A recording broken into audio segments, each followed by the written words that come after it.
আজকের পৃথিবীর সবচেয়ে আলোচিত এবং ঘটনাবহুল ভূখণ্ডসমূহের অন্যতম হলো সিরিয়া। একজন মুসলমানের কাছে মক্কা এবং মদিনার পরে তৃতীয় সবচেয়ে গুরুত্বপূর্ণ এবং পবিত্রতম ভূখণ্ড হলো সিরিয়া। কারণ রাসূল করিম সাল্লাল্লাহু আলাইহি ওয়াসাল্লামের বহু তাৎপর্যপূর্ণ ভবিষ্যৎবাণী রয়েছে সিরিয়াকে কেন্দ্র করে। আজকের সিরিয়ার প্রাচীন এবং ঐতিহাসিক নাম ছিল শাম। এই শামকে কেন্দ্র করে যতগুলো বর্ণনা হাদিসের কিতাবসমূহে পাওয়া যায়, সেই শামের সীমানা অবশ্য আজকের সিরিয়া থেকে বেশ খানিকটা বিস্তৃত এবং বড় ছিল। সিরিয়া, জর্ডান, ফিলিস্তিন এবং লেবানন এই দেশগুলো মিলে ছিল তখনকার শাম। অবশ্য তখনকার শামের সবচেয়ে প্রধান এবং বড় অংশ যেহেতু আজকের সিরিয়ায়, সেই জন্য সিরিয়াকেই সাধারণত শাম বলা হয়। শাম বা সিরিয়ার প্রধান এবং অন্যতম বৈশিষ্ট্য হলো যুগে যুগে আল্লাহ সুবহানাহু ওয়া তাআলার পক্ষ থেকে বিভিন্ন নবী রাসূল যে সারা পৃথিবীতে এসেছেন, তাদের সবচেয়ে বড় অংশ এবং সবচেয়ে বেশি সংখ্যক নবী রাসূল এসেছেন এই শাম বা সিরিয়া। শাম বা সিরিয়া এটাই কিয়ামতের ময়দান হবে। কিয়ামতের দিন লোকেরা এখানেই সমবেত হতে থাকবে। এর বাইরেও শাম বা সিরিয়া প্রসঙ্গে রাসূল করিম সাল্লাল্লাহু আলাইহি ওয়াসাল্লামের আরও অনেক গুরুত্বপূর্ণ মন্তব্য এবং বক্তব্য রয়েছে। সামান্য কয়েকটি বক্তব্য আজ আপনাদের সম্মুখে আমরা পেশ করতে চাই। তার মধ্যে এক নম্বর হলো সহিহ বুখারীতে বর্ণিত হয়েছে, নবী আলাইহিস সালাতু ওয়াস সালাম বলেছেন, লা তাযালু তায়ফাতুম মিন উম্মতি মানসুরিন লা ইয়াদুররুহুম মান খাযালাহুম হাত্তা তাকুমাস সাআহ।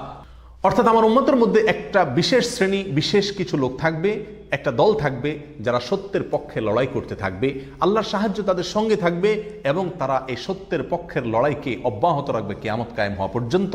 তাদেরকে যারা পর্যদস্ত করতে চায়, অপমান করতে চায়, ক্ষতি করতে চায়, তাদের কেউই তাদের কোনো ক্ষতি করতে পারবে না। এই হাদিসে নবী আলাইহিস সালাম যে দলটির কথা বলেছেন, যারা সাহায্য প্রাপ্ত হবেন আল্লাহর পক্ষ থেকে এবং যারা অটল অবিচল থাকবেন সত্যের উপরে কিয়ামত পর্যন্ত, যাদেরকে কেউ অপদস্থ করতে পারবে না, সেই দলটি কারা এবং তাদের অবস্থান কোথায় হবে, এই প্রসঙ্গে সহিহ বুখারীতে নবী আলাইহিস সালামের একাধিক সাহাবায়ে কেরামের মন্তব্য রয়েছে, যারা বলেছেন যে এখানে যে দলটির কথা বলা হয়েছে তারা হলেন সিরিয়ায় অবস্থানকারী হবেন এবং এটা হবে কিয়ামতের ঠিক আগ মুহূর্তে। তাবরানীর এক বর্ণনা, নবী আলাইহিস সালাম নিজেও বলেছেন আল্লাহ সাহায্যপ্রাপ্ত সেই দলটি থাকবে সিরিয়ায় বা শামে। সিরিয়া প্রসঙ্গে দ্বিতীয় হাদিসটি বর্ণিত হয়েছে সহিহ বুখারীতে। বিখ্যাত সাহাবী আব্দুল্লাহ ইবনে ওমর রাদিয়াল্লাহু তাআলা আনহু বলেছেন, রাসূল করিম সাল্লাল্লাহু আলাইহি ওয়াসাল্লাম ইরশাদ করেছেন, আল্লাহুম্মা বারিক লানা ফি শামিনা ওয়াফি ইয়ামানিনা, অর্থাৎ আল্লাহ আমাদের সিরিয়ায়, আমাদের ইয়ামানে আপনি বরকত দান করুন। এই কথা বলার পরে উপস্থিত লোকেরা বলল, ইয়া রাসূলুল্লাহ ওয়াফি নাজদিনা, আমাদের নজদেও আল্লাহ বরকত দান করুন, সেই দোয়া করুন আপনি। নবী আলাইহিস সালাম তাদের কথায় কর্ণপাত না করে আবারও বললেন, আল্লাহুম্মা বারিক লানা ফি শামিনা ওয়াফি ইয়ামানিনা। লোকেরা আবারও বললেন ওয়াফি নাজদিনা, আমাদের নজদেও। নবী আলাইহিস সালাম তখনও একই কথার পুনরাবৃত্তি করলেন এবং পরিশেষে বললেন, নাজদ সেই জায়গায় তো ফেতনা ফাসাদ হবে, সেখানে তো হত্যা মারামারি খুনাখুনি হবে, সেখানে তো ভূমিকম্প দেখা দিবে এবং সেখান থেকে তো শয়তানের শিং উত্থিত হবে, সেখান থেকে তো শয়তানের শিংয়ের আবির্ভাব ঘটবে, বের হবে। এখানে নাজদ বলতে কোন এলাকাকে বোঝানো হয়েছে, এই প্রসঙ্গে মুহাদ্দিসিনে কেরামের বেশিরভাগের মন্তব্য হলো নাজদ বলতে ইরাককে বোঝানো হয়েছে। নাজদ বলা হয় উঁচু অঞ্চলকে, আরবের বিভিন্ন অঞ্চলকে নাজদ বলা হয়। হেজাজ এটাকেও নাজদ বলা হয়, যেটা সৌদি আরবের ভিতরে, আর ইরাককেও নাজদ বলা হয়। সহিহ বুখারীর বিশ্ববিখ্যাত ব্যাখ্যাতা আল্লামা কিরমানী রাহমাহুল্লাহ এবং আল্লামা খাত্তাবী রাহমাহুল্লাহ এবং আল্লামা ইবনে আব্দুল বার রাহমাহুল্লাহ সহ অনেক বড় বড় মুহাদ্দিসিনে কেরাম এবং হাদিসবিদগণ মন্তব্য করেছেন যে হাদিসের শেষ অংশে নবী আলাইহিস সালাম যে নাজদ প্রসঙ্গে মন্তব্য করেছেন, সেখানে নাজদ বলতে ইরাককে বোঝানো হয়েছে।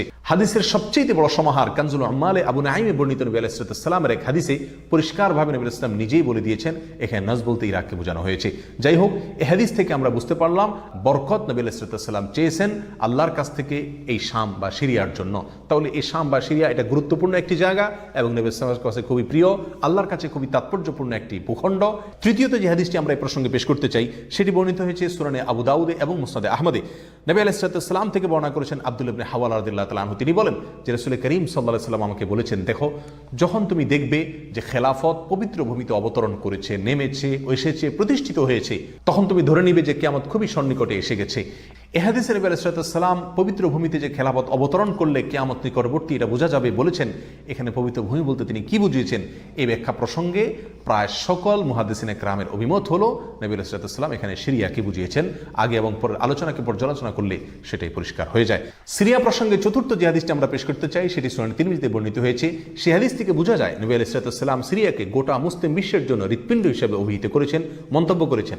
তিনি বলেছেন, সিরিয়ার লোকেরা যখন খারাপ হয়ে যাবে, মন্দ এবং খারাপ দিক যখন সিরিয়ার লোকদেরকে গ্রাস করবে, ছেয়ে যাবে, তখন তোমরা ধরে নিবে পৃথিবীর কোনো জায়গায় আর কোনো ভূখণ্ডে মুসলমানদের মধ্যে আর কোনো কল্যাণ অবশিষ্ট নেই। অর্থাৎ হৃৎপিণ্ডের মতো সিরিয়ার মানুষের মধ্যে যখন পচন ধরবে তখন গোটা দেহে, গোটা মুসলিম বিশ্বের মধ্যেই পচন তার আগেই ধরে গেছে, এটা পরিষ্কারভাবে বোঝা যাবে। এ হাদিস থেকেও সিরিয়া অত্যন্ত গুরুত্বপূর্ণ ভূখণ্ড, সেটা পরিষ্কারভাবে আমরা বুঝতে পারি। সিরিয়া প্রসঙ্গে 5 নম্বর হাদিসটি বর্ণনা করেছেন আবু হুরায়রা রাদিয়াল্লাহু তাআলা আনহু, আর এটি বর্ণিত হয়েছে সূরা ইবনে মাজাহ। নবী আলাইহিস সালাম বলেছেন, একটা সময় আসবে